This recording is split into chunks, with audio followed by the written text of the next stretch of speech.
साई स्नान एवं महायज्ञ नवकुंडीय हरिहरात्मक महायज्ञ अनुष्ठित हेब जून 1 तारिख ठारू 9 तारिख पर्यंत। आम गहन आज प्रस्तुति बैठक मु भावुची शेष प्रस्तुति बैठक बोधे हम एवं आम गहन आम अंचल विशिष्ट जागिक श्री पंडित श्री अशोक कुमार पाड़ी महोदय अछंती एवं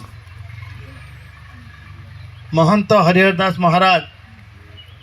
ये साधु संत समितिर दायित्व थिबा एवं रामाधीन संस्कृत महाविद्यालय अध्यक्ष दायित्व अच्छी आमर एसडीसी चेयरमैन आमर यज्ञ परिचालना कमिटर सभापति जुरिया भाई एवं समस्त अंतर भाई आमर चेयरमैन एवं सौभाग्य आमर सबर समाजर सर्वोच्च नेता सभापति महोदय मध्य आम सहित अच्छा जिला परिषद अच्छा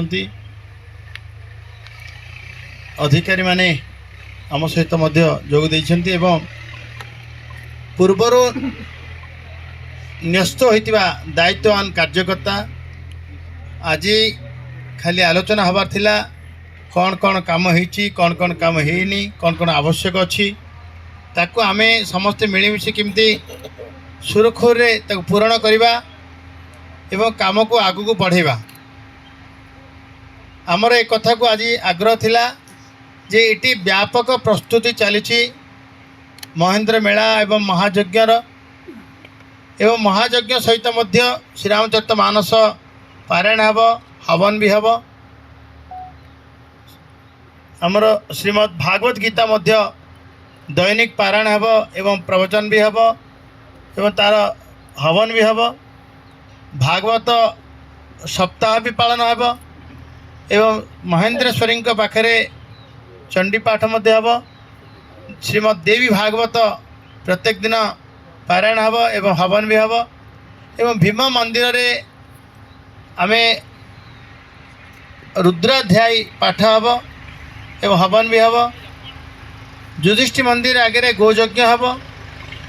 एवं सेठी मध्य हवन हेब सेठी भागवत गीता हेबे एवं अन्य विभिन्न सांस्कृतिक कार्यानुष्ठान कार्यक्रम मध्य अनुष्ठित हेब विभिन्न राज्य आसीथिबा संकीर्तन मंडली मध्य तांकर संकीर्तन परिवेशन सहित आम जिल्लार जिला बाहर आमर नाम दलंक सहित गहन रे आमे नाम यज्ञ भी हेब जप यज्ञ हेब अन्न यज्ञ हेब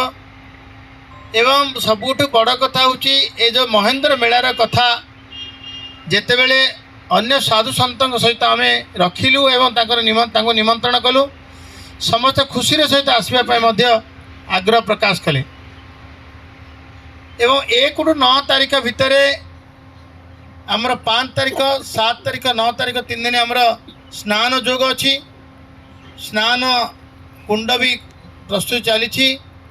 महेंद्र तनयार नदीर पानी तले बही जाऊँ तेणु तले निर्गत होती एवं से पानी रे ही आमे व्यवस्था हम स्नान भी करवा जेबे जेबे जोड़ा मास आसुथिबो आमर द्वितीय मासटी पुरुषोत्तम मास सबु पुरुषोत्तम मासरे जो 600 वर्ष तले मालिकारे लेखा होता यज्ञ हम बोली महाराज 17 वर्ष है कंटिन्यूटी यज्ञ होची प्रफुल्ल बाबा ताको निष्पादन करुछंती लक्ष्मी बाबांकर पृष्ठपोषकतार एवं ये 17 वर्ष धरी दीर्घ दिन धरी प्रत्येक दिन रुद्राभिषेक प्रत्येक दिन यज्ञ भी होची एवं तार ये होची बोझे से ही फल से कंटिन्यू यज्ञर भी फल से मालिकार लेखाई आज सत्य होगा जाऊँगी आमर सौभाग्य आम जीवदशार आम पवित्र कार्यक्रम लगिछु लगिबा मध्य एवं समस्त भाग्य नथिले आम ये आज उपस्थित हो पारि न ଓ ଏ କଥାକୁ ବ୍ୟାପକ ଢଙ୍ଗରେ କହିବା ପାଇଁ ଚାରିଆଡ଼େ ପ୍ରଚାର ପ୍ରସାର କରିବା ପାଇଁ ଏ ପ୍ରଚାର ପ୍ରସାର ଆବଶ୍ୟକ।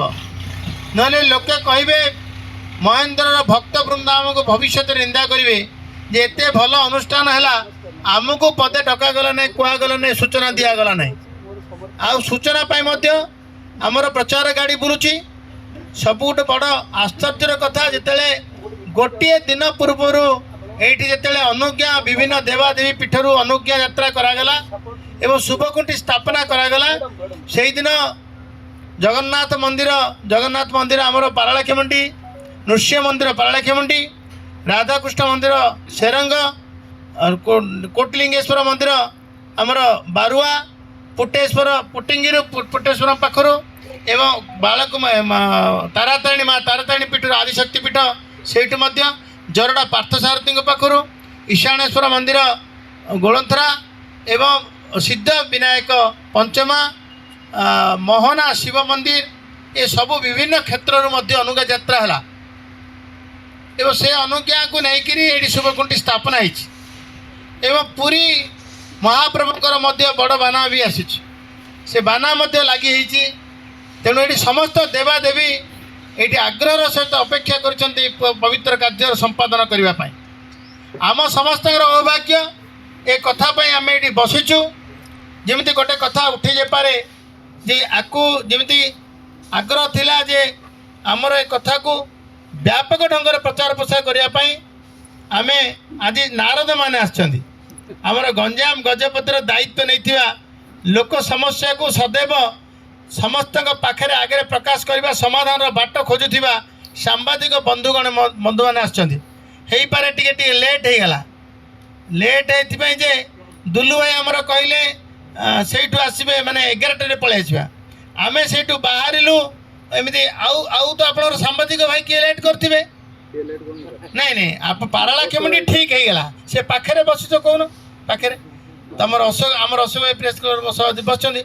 ତାକେ ସିଏ ମହାତ୍ମା ଆସିଲା ବେଳକୁ 10ଟା ହେଇଗଲାଣି, 9ଟା ଅଧେ ଆମେ ବାହାରିଲୁ। ହେଲେ ଆପଣଙ୍କର କେଉଁ ଭାଇଟା ଭୁଲ କରିବା କାରଣରୁ ଆମେ ଯେହେତୁ ପ୍ରକାର ଏଠି ପହଞ୍ଚିଲୁ ଏବଂ ଲେଟ୍ ହେଇଯାଇଛି, ସେଥିପାଇଁ ନିଶ୍ଚୟ ଭାବେ